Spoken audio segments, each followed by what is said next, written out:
Norwich city centre is steeped in history, and that includes the many pubs that abound on our streets and alleyways. During the Heritage Open Days, 6 iconic pubs are going to be opening up for events, exhibitions and areas that would not normally be open to the public. It'll give us an opportunity to discover their rich heritage, and that includes here at the Murderers. We've traded from at least 1841 as the Gardener's Arms. As we hold all our accounts to this day, we remain the Gardener's Arms. Obviously the murder in 1895 gave us the nickname, but there's an interesting story of how a landlord in 1978 tried to change the name of the pub to the Murderers, but the council at the time wouldn't allow him. He approached the council about changing the name to the Murderers, and the local authority at the time said, no, we want to keep our pubs with the same historic names. So he said, right, what I'm going to do is I'm not going to change the name to the Murderers, but what I'm going to do is put the Gardener's Arms on one side of the swing sign and the Murderers on the other.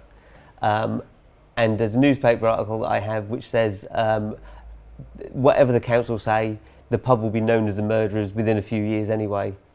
The original part of the pub stood at number 4 Timberhill, which is the top part of the building.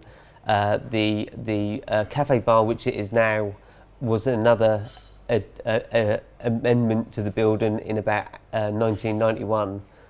And number 2 Timberhill was incorporated to the pub in about 1978. So originally there was 3 doorways directly next door to each other.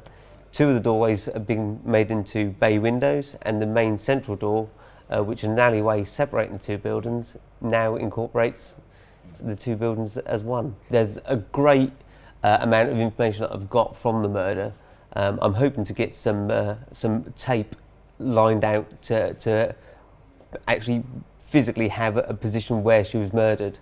But like I say, the layout of the pub has changed quite considerably over the time since the murder, so it's not quite as easy to pinpoint 100% where the murder was.